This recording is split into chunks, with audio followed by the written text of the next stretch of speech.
Hello good morning दोस्तों। तो हमारा चल रहा है कलाम एकेडमी के मैथ का परीक्षा विशेष काम चल रहा है, जिसके अंदर हमने देखिए दोस्तों संख्या पद्धति, घातांकरणी, वर्ग, वर्गमूल, घनमूल, बीजगणित, प्रतिशत, लाभ, हानि, साधारण ब्याज, चक्रवृद्धि ब्याज, अनुपात, ये 9 टॉपिक हमने कंप्लीट कर लिए हैं। और आज हमारा टॉपिक रहेगा रेखा और कोण। चलो स्टार्ट करते हैं। देखिए दोस्तों, आपका है रेखा और कोण। रेखा और कोण की बात करते हैं तो यहाँ पर बिंदु बिंदु की बात करते हैं। पेन या पेंसिल की नोक से टिकने पर बनी आकृति बिंदु कहलाती है। बिंदु की लंबाई चौड़ाई मोटाई नहीं होती है। बिंदु जितना छोटा होता है उतना ही आदर्श माना जाता है। शून्य त्रिज्या का वृत्त वृत्त भी बिंदु के बिंदु को व्यक्त करता है। किसी भी स्थिति को प्रदर्शित करने के लिए बिंदु को उपयोग में लिया जाता है। बिंदु अनंत रेखाएं खींची जा सकती है। बिंदु के चारों ओर बने कोण को 360 डिग्री होता है। रेखा की बात करें, अनंत सहरेखीय बिंदुओं का बिंदु पथ रेखा कहलाती है। इनके दोनों छोरों से अनंत तक बढ़ाते हैं। रेखा की लंबाई नहीं माप सकते। रेखा पर अनंत बिंदु होते हैं। ये वक्र रेखा, ये सरल रेखा है। रेखा के किन्हीं दो बिंदुओं के मध्य की दूरी को सदैव दूरी न्यूनतम होगी, ठीक है ना। रेखा के यहाँ पर के ए बराबर ए बी, यहाँ पर क्या है आपका रेखा है। ऊपर रेखा के निशान का दिया जाता है सीधा, ठीक है जी। देखें उसके बाद में किरण क्या है, रेखा का अगर एक छोर निश्चित दिया है, उसे दूसरे छोर की तरफ अनंत तक बढ़ाया जा सके तो यह किरण कहलाती है। इसकी भी लंबाई नहीं माप सकते हैं। इसके छोरे का एक बिंदु निश्चित होता है, किंतु कुल बिंदुओं की संख्या अनंत होती है। तो इस प्रकार से हम इसको लिख सकते हैं दोस्तों, ठीक है ना।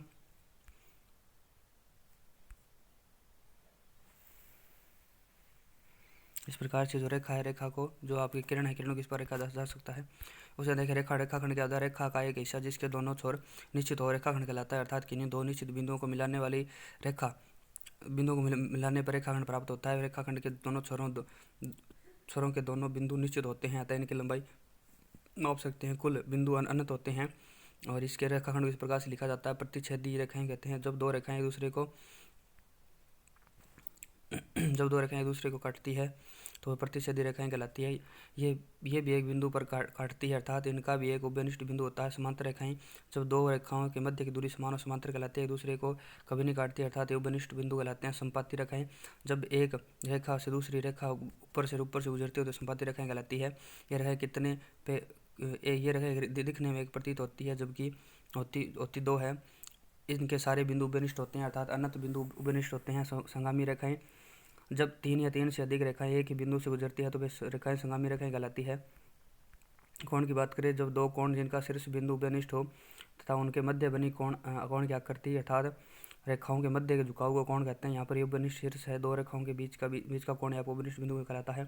न्यून कोण देखें, न्यून कोण हमेशा ही 90 डिग्री से कम होता है और 0 डिग्री से अधिक होता है।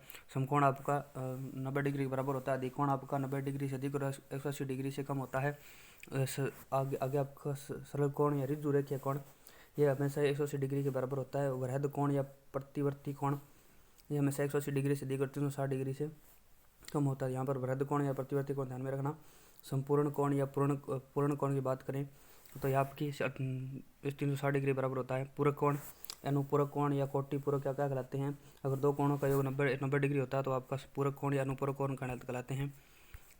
उसके बाद देखें, जैसे आपका 40 का पूरक कोण क्या है, तो 40 माइनस 50 करेंगे तो 40 माइनस सॉरी 290 माइनस 40 करेंगे तो आपको 50 है। 50 आपका क्या है पूरक कोण है। 40 का 62 का पूरक कोण है, तो 90 में से 62 अगर माइनस किया जाएगा तो यहाँ पर 28 आएगा। 28 आप इसका 60 का 62 का पूरक कोण रहेगा। संपूरक कोण या परिपूर्ण कोण, तो यानी कि दो कोणों का योग अगर 180 डिग्री होता है तो वो संपूर्ण कोण या परिपूर्ण कोण कहलाते हैं। जैसे 20 का संपूरक कोण 180 का 80 माइनस 20 यानी 160 डिग्री आपका इसका 20 का संपूरक कोण आएगा। 72 का पूरक कोण 180 माइनस 72 108 आएगा, ठीक है ना। शीर्षाभिमुख कोण बात करें, जब दो रेखाएं आपस में प्रतिच्छेद करती है तो घटान बिंदु के आमने सामने के कोण शीर्षाभिमुख कोण कहलाते हैं और ये कोण बराबर होते हैं। सरल रेखा युग्म की बात करें, किसी रेखा के किसी बिंदु के एक तरफ बने कोणों का योग 180 डिग्री होता है तथा ये युग्म सरल रेखीय युग्म कहलाता है। जैसे x और y का मान 180 डिग्री होता है। आसन कोण की बात करें, दो कोण आसन कोण कहलाते हैं यदि उनके बीच एक उभयनिष्ठ शीर्ष होता है या उनके बीच एक उभयनिष्ठ भुजा होती है। एक दोनों कोण उभयनिष्ठ भुजा के दोनों ओर बनते हैं, यह आपका उभयनिष्ठ कोण कहलाता है, ठीक है ना। जिसे बोलते हैं आसन कोण। जब दो समांतर रेखाओं को एक तिर्यक रेखा काटती है तो यहाँ पर देखिए एकांतर कोण आपस में बराबर होते हैं। संगत कोण आपस में बराबर होते हैं। और यहाँ पर तिर्यक कोण तिर्यक छेदी रेखाओं के एक और बने कोण अंतः कोणों का योग संपूरक होता है, यानी 180 डिग्री होता है। तिर्यक छेदी रेखा के एक और बने बाह्य कोणों का योग संपूरक होता है, यानी 180 डिग्री होता है। संगत कोण की बात करें यहाँ पर तो दोस्तों थोड़ा सा मैं जिसको छोटा कर देता हूँ, हाँ पर दिखाई दे जाएगा ये। यहाँ पर देखें संगत कोण की बात करें तो यहाँ पर कोण 1 और कोण 5 का संगत है, कोण 2 कोण 6 का संगत है, और कोण 3 कोण 7 का संगत है, और कोण 9 आपका 8 का संगत है। कोण 9 आपका कोण 4 आपका कोण 8 का संगत है, ठीक है ना। उस बाद देखिए यहाँ पर एकांतर अंतः कोण का युग्म, एकांतर अंतः कोण का युग्म यहाँ पर देखिए कोण 3 व कोण से एकांतर है, एकांतर कोण है कोण 4 और कोण 5 आपका एकांतर युग्म है। तिर्यक छेदी रेखा के एक ही बने अंतः कोण का युग्म, एक ही ओर के बने युग्म को देखें कोण 3 व कोण 5 और कोण 4 और कोण 6 आपका अंतः युग्म है। तिर्यक रेखा के एक तिर्यक रेखा एक और बने बाह्य कोण देखें कोण ए और कोण 7 हैं, और कोण 2 और कोण 8 आपके बराबर रहेंगे। उसके बाद देखिए दोस्तों यहाँ पर अन्य विशेष देखें, यहाँ पर एक्स ए, यहाँ पर ए वाई, तो यहाँ पर ध्यान में रखना यहाँ एक्स प्लस बी होता है तो ए प्लस बी का योग होता है, और यहाँ पर एक्स प्लस वाई आपका दोस्तों एक्स और वाई का योग होता है, ठीक है ना, अगर ये कोण पूछे तो। उसके बाद देखिए आगे वाला है अभ्यास के प्रश्न देखने हैं। देख दोस्तों, असत्य कथन बताना है। एक तल प्रसिद्ध नियत बिंदु से गुजरने वाली रेखाओं की संख्या अनंत होती है, सही है। रेखा का छोटा खंड रेखाखंड कहलाता है जिसकी लंबाई नियत होती है, यह भी सही है। एक रेखाखंड में कुल 2 बिंदु होते हैं, रेखाखंड में कुल 2 बिंदु होते हैं दोस्तों, गलत रहेगा। जबकि सभी कथन सत्य है तो सही नहीं। इनमें से कौन से कथन सत्य हैं? कथन सत्य हैं तो यहाँ पर देखिए एक सरल रेखा में कुल अनंत बिंदु होते हैं, और एक निश्चित बिंदुओं से गुजरने वाली वक्र रेखाओं की संख्या अनंत होती है, ये भी दोनों सत्य हैं दोस्तों। 4 विभिन्न असरेखीय बिंदुओं से कितनी सीधी रेखाएं खींची जा सकती है? तो यहाँ पर 6 रेखाएं खींची जा सकती है, 4 तो उनकी भुजाएं होगी, 2 उनके जो विकर्ण वो हो गए, ठीक है ना। और निम्न में से कौन सा कथन है सत्य है? तो कथन है सत्य की बात करें यहाँ पर यदि 2 कोणों का माप 180 डिग्री होता है तो वे एक दूसरे के संपर्क होते हैं, सही है। ऋजु कोण या सरल कोण का माप 180 डिग्री होता है, तो यह भी 180 सही है दोस्तों, ठीक है ना। ऋजु कोण या सरल कोण का माप 180 डिग्री होता है। वृत्त कोण का माप 90 डिग्री से अधिक व 180 डिग्री से कम होता है, 180 डिग्री से कम। वृत्त कोण का माप सदैव 90 डिग्री से अधिक व 180 डिग्री से कम होता है। यदि 2 कोणों का मापों का योग 90 डिग्री है तो एक दूसरे के कोटि पूरक कोण कहलाते हैं। तो इसके अंदर दोस्तों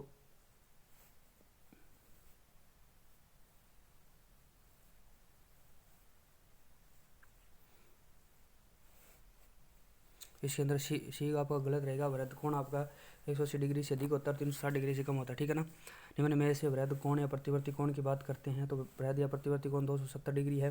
नीचे दिए गए अल्फा के किस मान के लिए बी ओ एक सरल रेखा होगी? अल्फा के किस मान के लिए बी ओ एक सरल रेखा होगी? तो यहाँ पर आप निकालेंगे 2 है, यानी कि अगर आपको बी ओ ए को सरल रेखा बनानी है तो इनके दोनों कोणों का योग 180 करना पड़ेगा, तब जाकर के ये सरल रेखा बनेगी। तो हम अल्फा के अंदर क्या रखें कि 180 डिग्री हो जाए? तो यहाँ पर देखिए अल्फा की जगह हम 40 रखते हैं, जो 4 तिया 12 प्लस 4 तिया 12 120 प्लस यानी कि 40 80 120 प्लस 20 80 80 4 तिया 12 यानी 120 हो गया इसका मान। 3 अल्फा का मान हो गया 3 अल्फा का मान हो गया 120, और 2 अल्फा माइनस 20 का हो गया आपका 40। अल्फा को 2 से यानी कि 40 को 2 से गुणा करेंगे तो आपका आ जाएगा 80, 80 में से 2 करेंगे माइनस यानी 60 हो जाएगा, 60 और आप 120 180 हो जाएगा, ठीक है ना। इसका मान हो जाएगा सी 200। एक कोण के संपूरक कोण का मान क्या होगा? तो कोण के संपूरक कोण का मान क्या होता है? तो 90 डिग्री होता है, ठीक है ना। इसी प्रकार ये आपके दोस्तों एक कोण का मान उसके पूरक कोण से थोड़ा कम है तो कोण का मान होगा, पूरक कोण से 16 कम है तो कोण का मान क्या होगा? तो यहाँ पर 37 रहेगा। उस कोण का माप क्या होगा जिसके पूरक कोण संपूरक कोण योग 120 डिग्री है? यानी कि पूरक कोण व संपूरक कोण, उस कोण का माप क्या होगा जिसके पूरक कोण व संपूरक कोण का योग 120 डिग्री है? तो यहाँ पर 75 रहेगा, दोस्तों निकाल लेना। निम्न में से कौन सी आकृति में कोण ए और कोण बी आसन कोण है? तो कोण ए और कोण बी के अंदर आसन कोण है, तो आसन कोण के उभयनिष्ठ भुजा होनी चाहिए। तो यहाँ पर देखें इसके अंदर एक के तो अंदर है ही नहीं दोस्तों, ठीक है ना। 3 और 4 को देखें, 3 है उसके अंदर ये आपके ए और बी आसन कोण है, और उसके बाद में यहाँ पर 4 है, 4 के अंदर ए और बी ए और बी आपके आसन कोण रहेंगे, ठीक है ना, लेकिन ए और बी आपके शीर्षाभिमुख कोण रहेंगे, ठीक है। तो जो आपके 2 नंबर उसके अंदर निम्न में सत्याकथन बताइए। सत्याकथन की बात करें तो यहाँ पर देखिए शीर्षाभिमुख कोणों के अर्धक एक सरल रेखा में होते हैं, सही है दोस्तों। और एक सरल रेखा के कोण का परिमाप 2 समकोण के तुल्य होता है, ये भी सही है दोस्तों। यदि 2 आसन कोणों के मापों का योग 180 डिग्री हो तो रैखिक कोण युग्म कहते हैं, यह भी सही है, ठीक है ना। तो यदि 2 समांतर रेखाओं की तिर्यक रेखा काटती है तो उनसे बनने वाले कोणों के लिए निम्न में कौन सा कथन सत्य नहीं है। तो सत्य नहीं बताना है। संगत कोण बराबर होते हैं, एकांतर कोण बराबर होते हैं, तिर्यक रेखा के एक और बने अंतःकोण का योग समकोण के दो समकोण के बराबर होते हैं, सही है। तिर्यक रेखा एक और बने कोण अंतःकोणों का योग 4 समकोण के बराबर, ये 200 गलत रहेगा, ठीक है। एक तिर्यक रेखा रेखाएं 3 समांतर सरल रेखाओं का प्रतिच्छेदन करती है, तो इस प्रकार बने कोणों में भिन्नों की संख्या क्या होगी। तो यहाँ पर देखें तो भिन्न मानों की जो संख्या है, भिन्न मानों की संख्या क्या रहेगी, दो रहेगी, ठीक है ना। 2 कोण ऐसे होंगे जिनका मान अलग अलग होगा। उसके बाद में देखें यहाँ पर दोस्तों, यदि एक तिर्यक रेखा 2 समांतर रेखाओं के प्रतिच्छेदित करती है तो संगत कोणों का युग्म होगा। तो यहाँ पर बराबर रहेगा। दी गई आकृति में समांतर रेखाएं हैं, अल है, जो तिर्यक रेखा अन बिंदु जी और एच पर काट रही है। इस प्रकार बने कोणों में चित्र अंकित कीजिए। कोण ए न्यून कोण हो तो बताइए कि इनमें से कौन सा कथन सत्य है। तो कोण अगर न्यून कोण है तो यहाँ पर कोण 1+2 यानी 180 डिग्री सही है। कोण 2+5 कोण 2 और कोण 5 का मान 180 डिग्री है।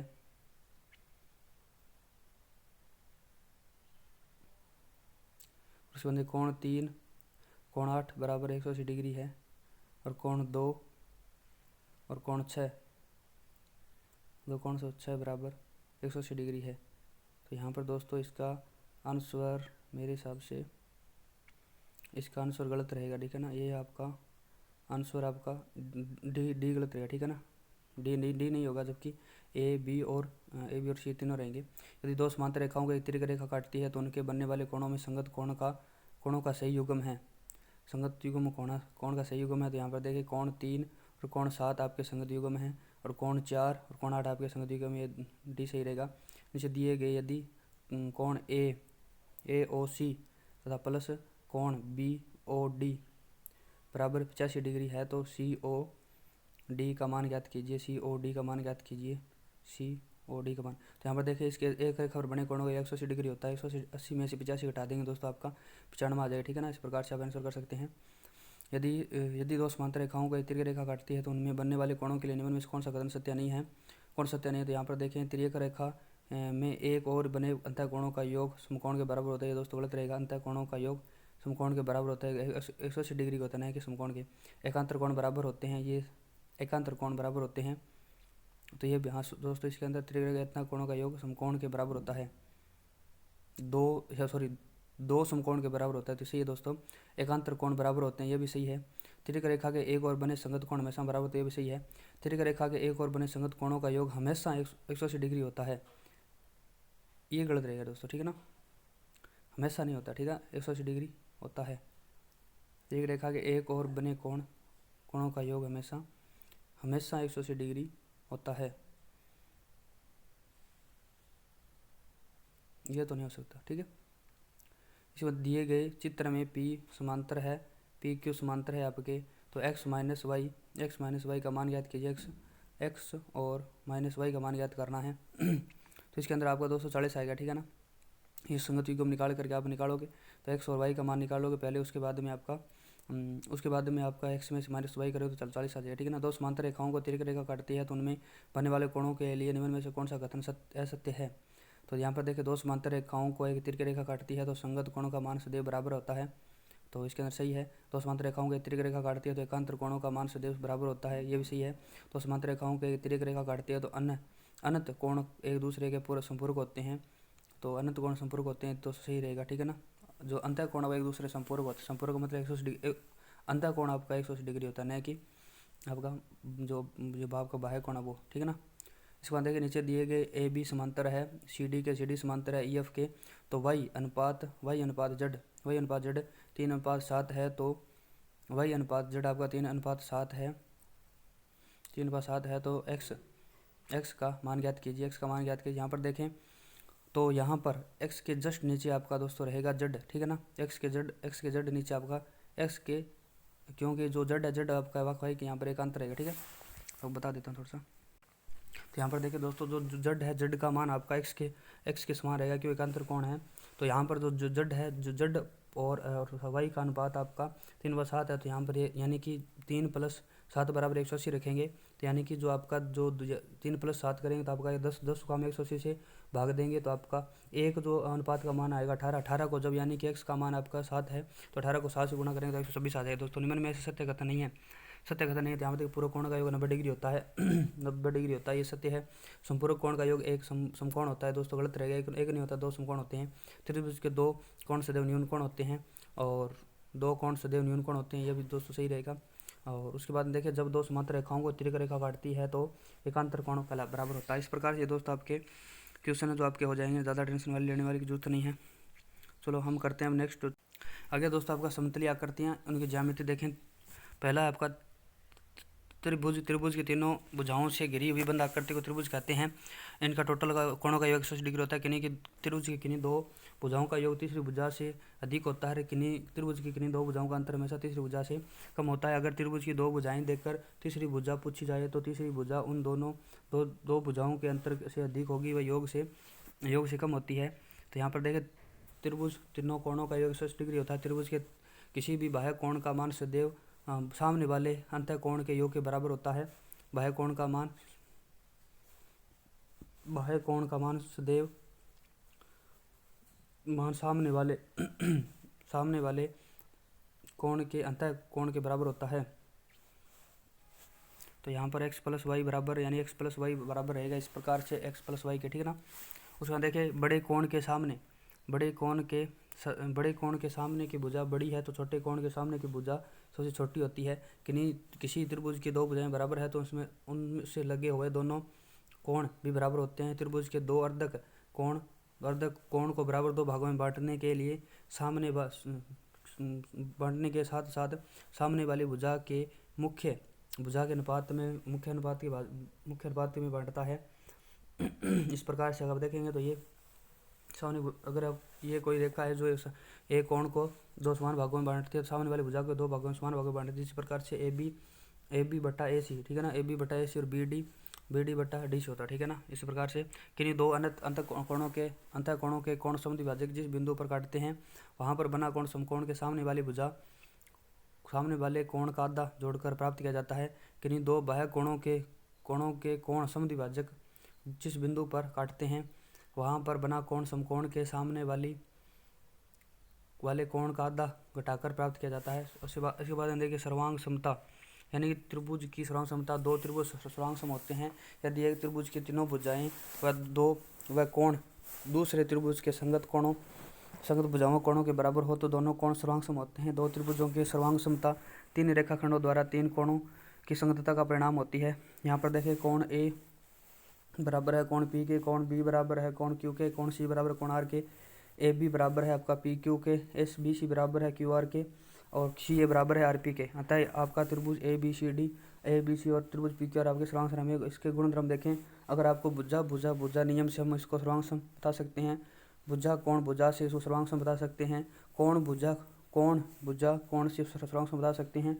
और आपके समकोण कर्ण और भुजा से हम क्या कर सकते हैं, समकोण कर्ण और भुजा से हम क्या कर सकते हैं, इनको सर्वांग सम बता सकते हैं, ठीक है ना। और भुजा नियम कहता है, यदि त्रिभुज की तीनों भुजाएं दूसरे त्रिभुज की तीनों भुजाओं के संगतों के भुजाओं के बराबर हो तो वो त्रिभुज आपका सर्वांग सम कहलाता है। इस प्रकार से। और हास्य से भुजा कोण अगर किसी त्रिभुज के दो भुजाएं व उसके मध्य कोण किसी अन्य त्रिभुज के 2 भुजाएं मध्य कोण के बराबर होता है तो त्रिभुज सर्वांग सम कहलाता है। कोण भुजा नियम, इसके अंदर 2 कोण और 1 भुजा अगर बराबर है तो उसके सर्वांग सम कहलाता है। और उसके बाद देखें, समकोण कर्ण भुजा किसी समकोण त्रिभुज का कार्य एक व अन्य भुजा के किसी दूसरे समकोण त्रिभुज के कर्ण या अन्य भुजा के बराबर हो तो त्रिभुज सर्वांग सम कहलाएगा। उसके बाद आगे दोस्तों आपका इस प्रकार से त्रिभुज की समरूपता, जब वह वस्तु जिसके माप अलग अलग हैं और परंतु एक ही आकार की हैं समरूप कहलाती हैं। जब 2 रेखाखंड समान लंबाई के हैं तो सर्वांग सम व समरूप दोनों होते हैं, किंतु जब भिन्न लंबाई के हो और तो केवल समरूप होते हैं। जब दो वृत्त समान हैं तो वे केवल सर्वांग समय व समरूप होते हैं। अगर वे असमान जो त्रिज्या के हैं तो समरूप होते हैं। दो भिन्न भिन्न भुजाओं वाले सदैव समरूप होते हैं। दो भिन्न भिन्न भुजाओं वाले वर्ग सदैव समरूप होते हैं किंतु सर्वांग सम नहीं है।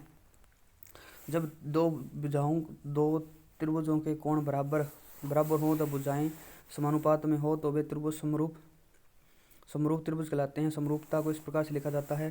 त्रिभुज ए बी सी समरूप है आपके त्रिभुज पी क्यू आर के। यहाँ पर ए बी बटा पी क्यू, बी सी बटा क्यू आर, ए सी बटा पी आर, ठीक है ना। इस प्रकार से लिख सकते हैं। कोण ए बराबर कोण ए पी, कोण ए बराबर कोण पी, और कोण बी बराबर कोण क्यू, कोण सी बराबर कोण आर, ठीक है। इसके अंदर आपका लगेगा भुजा कोण भुजा नियम। यदि एक त्रिभुज का एक कोण दूसरे त्रिभुज के एक कोण के बराबर हो तो कोण को बनाने वाली भुजाएं समानुपात हो तो त्रिभुज समरूप होता है। यानी कि कोण अगर एक बराबर है तो उनकी बनाने वाली भुजा समरूप के अंदर है, समानुपात में है तो आपका समरूप रहेगा। उसके बाद देखिए दोस्तों यहाँ पर कोण नियम से अथवा कोण एंगल नियम से, ठीक है ना। दो त्रिभुजों के संगत कोण बराबर हैं तो वो त्रिभुज समरूप कहलाता है। और भुजा नियम से यदि दो त्रिभुजों की संगत भुजाएं समानुपात में हैं तो त्रिभुज आपका समरूप कहलाता है, यानी भुजा का समान अनुपात होना चाहिए। उसके बाद देखें यहाँ पर जब दो त्रिभुज समरूप है तो उनकी भुजाओं का अनुपात संगत शीर्षालंबों का अनुपात, संगत माध्यिकाओं का अनुपात, अंतःवर्तों की त्रिज्याओं का अनुपात, परिवर्तों की त्रिज्याओं का अनुपात, परिणामों के अनुपात बराबर होता है।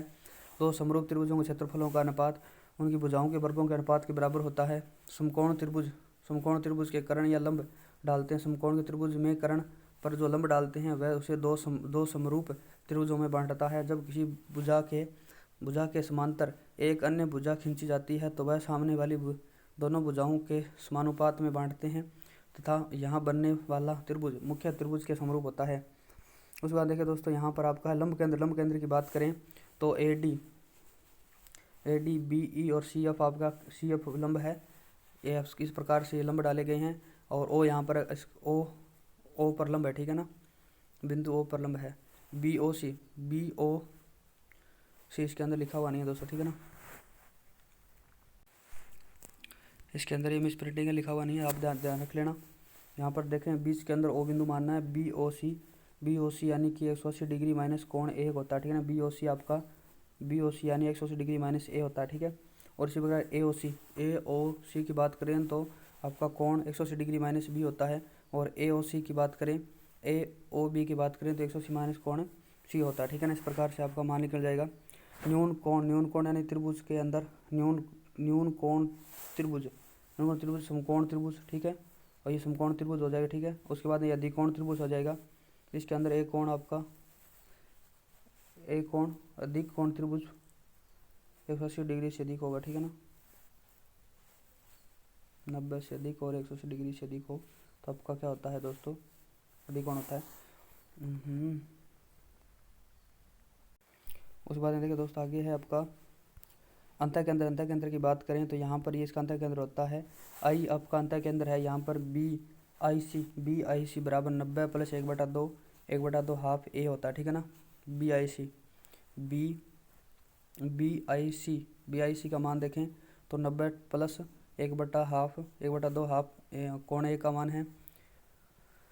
और ए आई सी की बात करें 90 प्लस 1/2 हाफ होता है, हाफ बी होता है। इस प्रकार से आप निकाल सकते हैं। सभी त्रिभुजों में अंतःकेंद्र अंदर की तरफ होता है। सभी त्रिभुजों में अंतःकेंद्र आपका अंदर की तरफ होता है। इस प्रकार से आर इस प्रकार से आर बराबर क्या होता है, ए बटा एस होता है। आर बराबर क्या होता है, ए बटा एस होता है। और त्रिभुज यहाँ पर देखें इस प्रकार से ये त्रिभुज बना है बी पी पी सी और पी सी बाह्य कोण समद्विभाजक है। बी पी सी 90 डिग्री है तो बी पी सी आपका होगा आपका बी सी 90 माइनस कोण ए बटा 2। यानी परिकेंद्र की बात करते हैं, परिकेंद्र होता है भुजा लंब समद्विभाजक होता है। तो यहाँ पर देखें इस प्रकार से आप देखें इसको परिकेंद्र के अंदर हम इसको डॉट करके लिख लेते हैं। और यहाँ पर इसका भुजा पर जो उसके लंब डालता है 90 डिग्री पर डालता है, ठीक है ना। और ये इसकी त्रिज्या रहती है, आर इसकी त्रिज्या रहती है। इसके अंदर अस आपका क्या है, परिकेंद्र है जो बी एस पी 2 ए होता है, B A S P 2 B होता है और ए एस बी आपका 2C होता है। तो यहाँ पर दोस्तों हमारा चल रहा है परिकेंद्र। परिकेंद्र के अंदर हमने ये देखा था, इसके इस प्रकार का अगर आपको चित्र आपका दे तो आपका इसका परिकेंद्र इसके बीच में होगा, और यानी कि इसकी जो लंब समद्विभाज्य करेंगे इसके कोण को, तो ये बीच के अंदर आएगा, ठीक है ना। उसी प्रकार अगर हम देखें यहाँ पर न्यून कोण जो त्रिभुज दे रखा है उसका परिकेंद्र सेंटर के अंदर होता है, इसके जस्ट बीच के अंदर। और समकोण का त्रिभुज इसके अंदर अगर परिकेंद्र पूछे तो कर्ण के जस्ट मध्य में होता है परिकेंद्र। और अधिकोण की बात करें, अधिकोण के अंदर आपका परिकेंद्र है वो आपके त्रिभुज से बाहर होगा, ठीक है ना। और इसके बाद में अगर हम देखें ये त्रिभुज है, इसके अंदर आपको अगर आर निकालनी है तो आपका ए बी और सी का गुणनफल होगा, यानी ए भुजा बी भुजा सी भुजा दे रखी है उसका गुणनफल। और आपका आपका जो चार जो त्रिभुज है उसका जो क्षेत्रफल है उसका हम क्या कर देंगे, इसके भाग देंगे, ठीक है ना। आगे केंद्र की बात करें तो सेंट्रोइड यानी इस प्रकार से अगर हम किसी त्रिभुज के जो कोण उसके समद्विभाजक को किसी सामने वाली भुजा पर मिलाते हैं तो जिस जगह पर काटते हैं उसके केंद्र कहते हैं। तो यहाँ पर देखें ए डी बी एफ और सी एफ का एक यानी कि माध्यिका है, ए डी बी एफ माध्यिका जी केंद्र पर काटती है। सभी त्रिभुजों के केंद्रक बाहर की ओर के केंद्रक अंदर की ओर तरफ बनता है। केंद्रक माध्यिका को 2:1 में काटता है। माध्यिका त्रिभुज के क्षेत्रफल को समद्विभाजित करती है। केंद्रक त्रिभुज के क्षेत्रफल को 6 बराबर भागों में विभाजित करता है। A B plus C square बराबर 2, A D square plus D C square, B A square plus B C square बराबर 2, B E square minus E A square, ठीक है। इस प्रकार से 6 समान भागों में विभाजित करता है। उसके बाद देखें चतुर्भुज 4 भुजाओं वाले से घेरी बंधाकर चतुर्भुज कहते हैं। और इसके चारों कोण का मान 360 डिग्री होता है। कोण ए बी सी डी 360 होगा। आयत की बात करें सामने की भुजाएं बराबर होती है, प्रत्येक को 90 डिग्री पर काटती है। इसके विकर्ण बराबर होते हैं, ठीक है ना। ध्यान में रखना आयत के अंदर जो करणों का जो यानी जिस बिंदु काटती है वो 90 डिग्री नहीं होता, ठीक है ना। 90 डिग्री विकर्ण नहीं काटते हैं। ये विकर्ण के इसके विकर्ण बराबर होते हैं। इसके अंदर देखिए D1 और D2 बराबर होता है अल स्क्वायर प्लस बी स्क्वायर। इसके विकर्ण एक दूसरे के लंबवत नहीं होते हैं तथा कोण समद्विभाजक भी नहीं है। आयत के कोण समद्विभाजक यानी कि वृत्त का निर्माण करते हैं। आयत की भुजाओं के मध्य बिंदुओं को मिलाने से बनी आकृति समचतुर्भुज होती है। समांतर चतुर्भुज की बात करें, समांतर चतुर्भुज के आमने सामने की भुजाएं बराबर होती है, आमने सामने के कोण बराबर होते हैं। इसके पास वाले किन्हीं दो कोणों का योग क्या होता है, 180 डिग्री होता है। इस प्रकार देखें यहाँ पर कोण बी कोण ए प्लस कोण बी 180 डिग्री, कोण बी और कोण सी आपके 180 डिग्री, सी और डी 180 डिग्री, डी और ए आपके 180 डिग्री। समांतर चतुर्भुजों के विकर्ण बराबर नहीं होते हैं। विकर्ण एक दूसरे 90 डिग्री पर नहीं काटते हैं। विकर्ण ऐसे इसके विकर्ण कोण समद्विभाजक नहीं होते हैं। विकर्ण एक दूसरे को बराबर 2 भागों में बांटते हैं। विकर्ण एक दूसरे से बराबर 2 भाग बांटते हैं। समांतर चतुर्भुज के कोण समद्विभाजकों द्वारा आयत का निर्माण करते हैं। समांतर चतुर्भुज की भुजाओं के मध्य बिंदुओं को मिलाने पर भी आकृति समांतर चतुर्भुज की होती है। वर्ग की बात करें, इसके चारों भुजाएं बराबर होती है। कोण 90 डिग्री होता है और एक दूसरे को 90 डिग्री पर काटते हैं। विकर्ण कोण समद्विभाज्य करते हैं और इसके विकर्ण एक दूसरे को बराबर 2 भागों में बांटते हैं। कोणों के मध्य बिंदुओं को मिलाने वाली आकृति विवर्ग बनते हैं। समचतुर्भुज की बात करें, इनकी चारों भुजाएं समान होती है। आमने सामने के कोण बराबर होते हैं। पास वाले कोणों का योग 180 डिग्री होता है। विकर्ण बराबर नहीं होते हैं। विकर्ण एक दूसरे को 90 पर काटते हैं। विकर्ण कोण समद्विभाजक भी होते हैं। एक दूसरे को बराबर 2 भागों में बांटते हैं। भुजाओं के मध्य बिंदुओं को मिलाने पर बनी आकृति आयत कहलाती है। समलंब चतुर्भुज की बात करेंगे, दो भुजाएं समांतर होती है और इसके प्रकार से यहाँ पर AO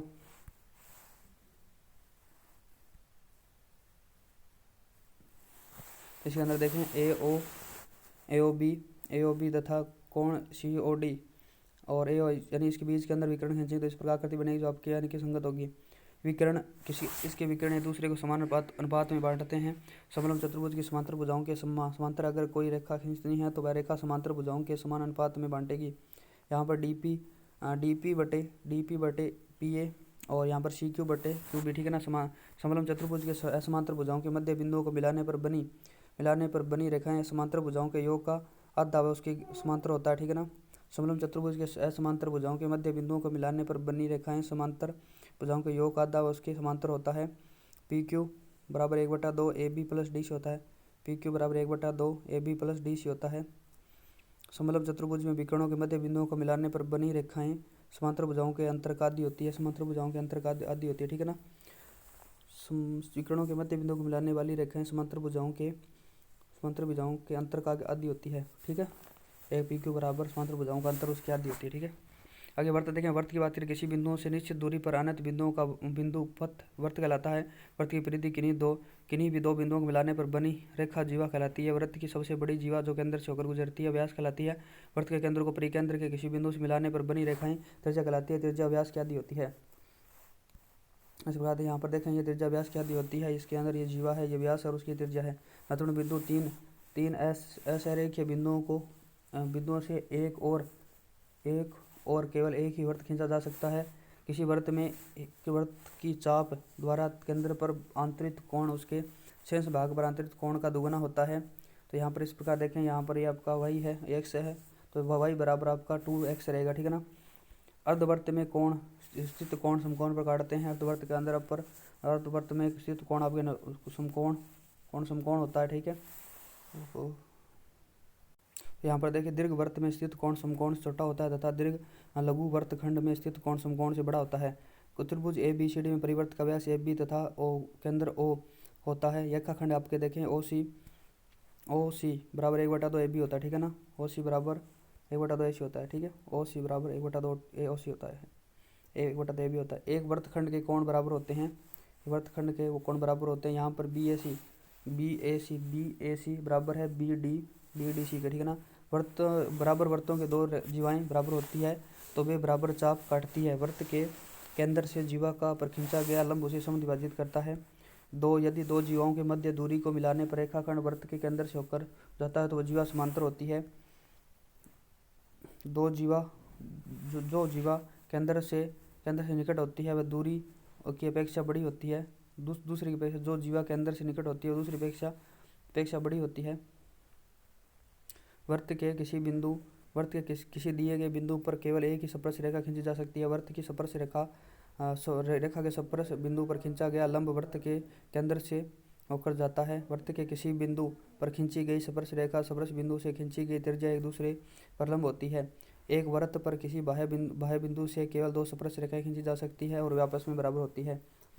उसके बाद देखें, यहाँ पर दोस्तों इसके हैं स्पर्श रेखा की लंबाई की बात करें तो यह केंद्र से बाह्य बिंदु की दूरी और उसके बाद में माइनस त्रिज्या का सुकेर। इस प्रकार से हम स्पर्श रेखा की लंबाई ज्ञात कर सकते हैं। केंद्र से बाह्य बिंदु की दूरी और त्रिज्या माइनस त्रिज्या का सुकेर करेंगे तो आपका रूट करेंगे आ जाएगा।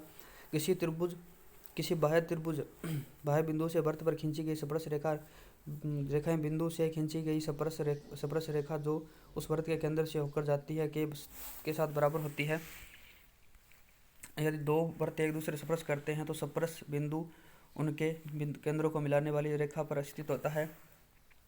दो वृत्त एक दूसरे को स्पर्श करते हैं तो उनकी त्रिज्याएं R1 R2 है तो केंद्र के बीच की दूरी D है तो यहाँ पर D बराबर क्या होगा, R1 + R2 होगा। D बराबर R - R2 जब वृत्त अंतः स्पर्श करते हैं, ठीक है ना, अंतः स्पर्श करते हैं। तो यदि वृत्त के दो जीवाएं एक दूसरे को वृत्त के अंदर या बाहर प्रतिच्छेदित करती है तो एक जीवा के खंडों से निर्मित आयत दूसरी जीवा के खंडों से निर्मित आयत के बराबर होता है।